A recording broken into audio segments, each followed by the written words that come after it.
देव दर्शन के बहाने राजे का सियासी संदेश।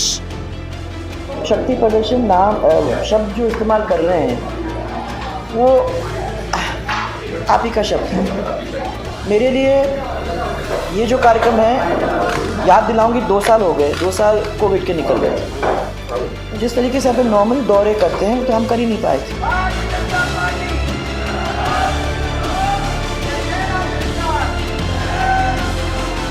बीजेपी की सियासत के लिए खास दिन माना जाने वाला 8 मार्च खामोशी से बीत गया। माना जा रहा था कि अपने जन्मदिन पर पूर्व सीएम वसुंधरा राजे कोई सियासी दमखम दिखाएंगी, लेकिन अपनी सधी सियासत के लिए मशहूर राजे ने अपनी यात्रा को भले ही देव दर्शन तक सीमित रखा, लेकिन साफ कर दिया कि भगवान की भक्ति और जनता की शक्ति ही उनकी सियासत के आधार हैं। 2 साल निकलने के बाद मैंने भी तय कर लिया है कि एक मेरी ज़िंदगी में 2 ही चीज़ मोस्ट इम्पॉर्टेंट हैं, एक भगवान और देव दर्शन और दूसरी जनता। इन दोनों को जीवन समर्पित है। और मैंने तय कर लिया था कि जब ये सब शांत हो जाएगा कोविड मामला, तो उसके बाद हम शुरू करेंगे। वसुंधरा राजे ने लगातार 2 दिन अपने को देव दर्शन तक सीमित रखा। हालांकि उनके समर्थकों का जोश इन दिनों हाई दिखा, वहीं राजे ने भी संकेतों में साफ कर दिया कि जनता के सुख दुख में शामिल होना ही उनकी ताकत है और एक बार फिर वो जनता के बीच जाने को तैयार हैं।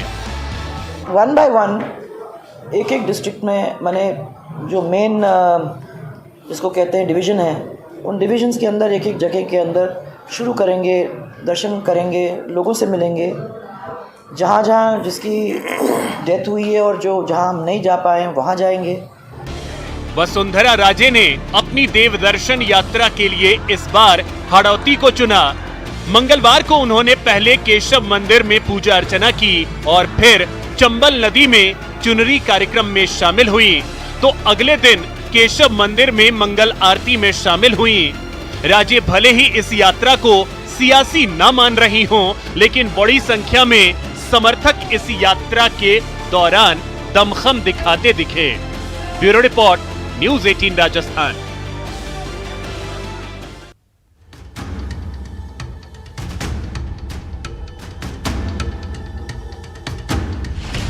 कानून व्यवस्था के मुद्दे पर बड़ा वार।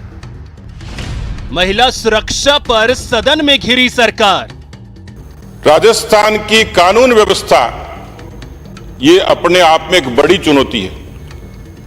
किसी भी प्रदेश के, किसी देश के प्रगति के जो मूल कारक होते हैं,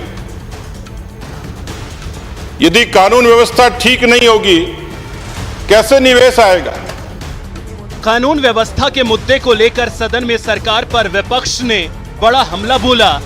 सदन में बीजेपी विधायक सतीश पूनिया ने कानून व्यवस्था के खराब हालात को लेकर सरकार पर कड़े प्रहार किए। उन्होंने कहा कि मुश्किल है कि जिस पुलिस पर सुरक्षा का भरोसा होता है, वो खाकी भी कई बार दागदार हो जा रही है, फिर भरोसा किस पर हो?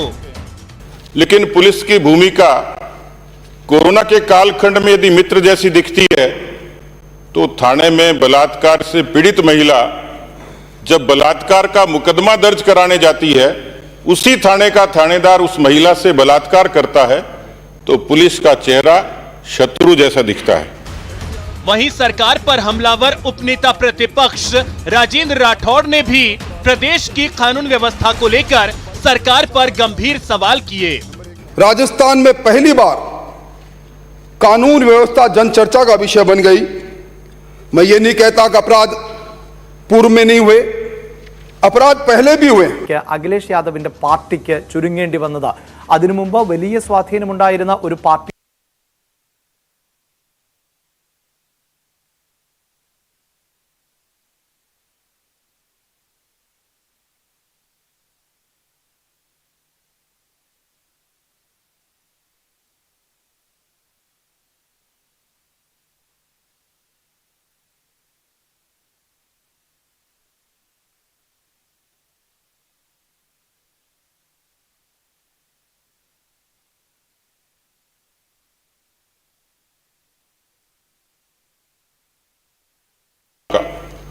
2020 का है 5310।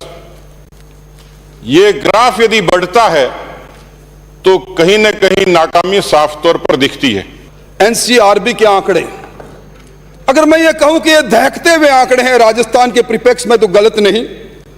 आज महिला दुष्कर्म में लगातार दूसरे वर्ष, ये मैं नहीं कह रहा, एनसीआरबी के आंकड़े कह रहे हम पहली पायदान पर पहुंच गए।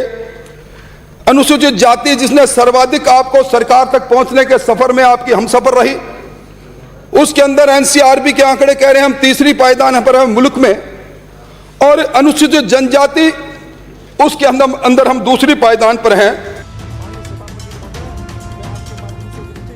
सरकार के लिए मुश्किल तब खड़ी हो गई जब विपक्ष के हमला का जवाब देने के लिए खड़े हुए संयम लोढ़ा ने भी शराब माफिया के खिलाफ पुलिस को कटघरे में खड़ा कर दिया। जो अंतरराज्यीय शराब तस्करों से बात करते थे और उनकी कॉल डिटेल्स इन रिपोर्ट में मौजूद है, 40 लोगों के खिलाफ आज तक आपने कोई कार्रवाई नहीं की। माननीय सभापति महोदय, मैं आपके माध्यम से विनती करूंगा कि ऐसे मामलों में जिसको आपने 2-2 डीआईजी रैंक के अधिकारी भेज करके राजस्थान में सुर्खियों में लाया, फ्रंट पेज पे आपने छपवाया, तब कम से कम पब्लिक का इतना डीजल बाला है तो उस पर कार्रवाई तो करो। पक्ष और विपक्ष के आरोपों के इतर अगर सिर्फ बात आंकड़ों की करें तो राजस्थान में हर दिन 60 महिलाएं अत्याचार के शिकार हो रही हैं, जो रोज औसतन 17 महिलाओं के साथ रेप की वारदात होती है। सिर्फ 2021 की बात करें तो राजस्थान में महिलाओं के खिलाफ 21,832 अपराध के मामले दर्ज हुए, यानी कानून और व्यवस्था राजस्थान के लिए बड़ा मुद्दा बन गया है। Bureau report, news 18 network, Rajasthan. देव दर्शन के बहाने राजे का सियासी संदेश। शक्ति प्रदर्शन नाम शब्द जो इस्तेमाल कर रहे हैं वो आप ही का शब्द है। मेरे लिए ये जो कार्यक्रम है, याद दिलाऊंगी, 2 साल हो गए, 2 साल कोविड के निकल गए। जिस तरीके से अपन नॉर्मल दौरे करते हैं तो हम कर ही नहीं पाए थे।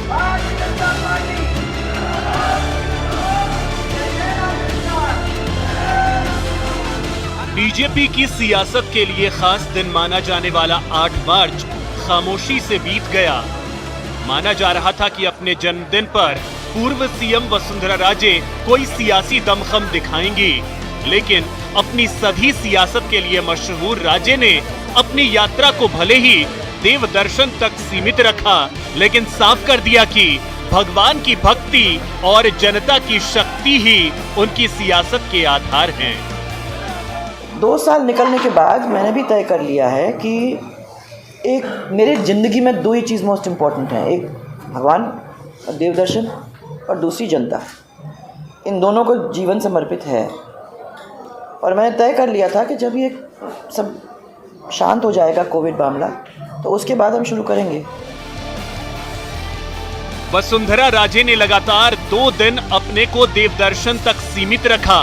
हालांकि उनके समर्थकों का जोश इन दिनों हाई दिखा, वहीं राजे ने भी संकेतों में साफ कर दिया कि जनता के सुख दुख में शामिल होना ही उनकी ताकत है और एक बार फिर वो जनता के बीच जाने को तैयार हैं। 1 by 1 एक डिस्ट्रिक्ट में मैंने जो मेन जिसको कहते हैं डिवीज़न है, उन डिविजन्स के अंदर एक जगह के अंदर शुरू करेंगे, दर्शन करेंगे, लोगों से मिलेंगे। जहाँ जहाँ जिसकी डेथ हुई है और जो जहाँ हम नहीं जा पाए हैं वहाँ जाएंगे। वसुंधरा राजे ने अपनी देव दर्शन यात्रा के लिए इस बार हाड़ौती को चुना।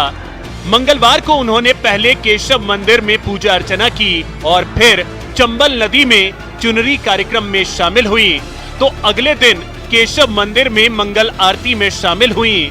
राजे भले ही इस यात्रा को सियासी न मान रही हों, लेकिन बड़ी संख्या में समर्थक इस यात्रा के दौरान दमखम दिखाते दिखे।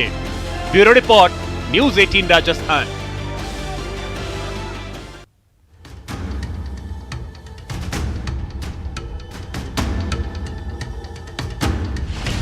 कानून व्यवस्था के मुद्दे पर बड़ा वार। महिला सुरक्षा पर सदन में घिरी सरकार। राजस्थान की कानून व्यवस्था ये अपने आप में एक बड़ी चुनौती है। किसी भी प्रदेश के, किसी देश के प्रगति के जो मूल कारक होते हैं,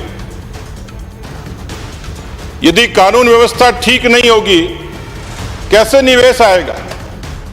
कानून व्यवस्था के मुद्दे को लेकर सदन में सरकार पर विपक्ष ने बड़ा हमला बोला। सदन में बीजेपी विधायक सतीश पूनिया ने कानून व्यवस्था के खराब हालात को लेकर सरकार पर कड़े प्रहार किए। उन्होंने कहा कि मुश्किल है कि जिस पुलिस पर सुरक्षा का भरोसा होता है वो खाकी भी कई बार दागदार हो जा रही है, फिर भरोसा किस पर हो? लेकिन पुलिस की भूमिका कोरोना के कालखंड में यदि मित्र जैसी दिखती है, तो थाने में बलात्कार से पीड़ित महिला जब बलात्कार का मुकदमा दर्ज कराने जाती है, उसी थाने का थानेदार उस महिला से बलात्कार करता है, तो पुलिस का चेहरा शत्रु जैसा दिखता है। वहीं सरकार पर हमलावर उपनेता प्रतिपक्ष राजेंद्र राठौड़ ने भी प्रदेश की कानून व्यवस्था को लेकर सरकार पर गंभीर सवाल किए। राजस्थान में पहली बार कानून व्यवस्था जनचर्चा का विषय बन गई। मैं ये नहीं कहता कि अपराध पूर्व में नहीं हुए, अपराध पहले भी हुए, अपराध बाद में भी होते रहेंगे, पर अपराध और अपराधियों से निपटने का सरकार का नजरिया क्या है, सवाल इस बात का है।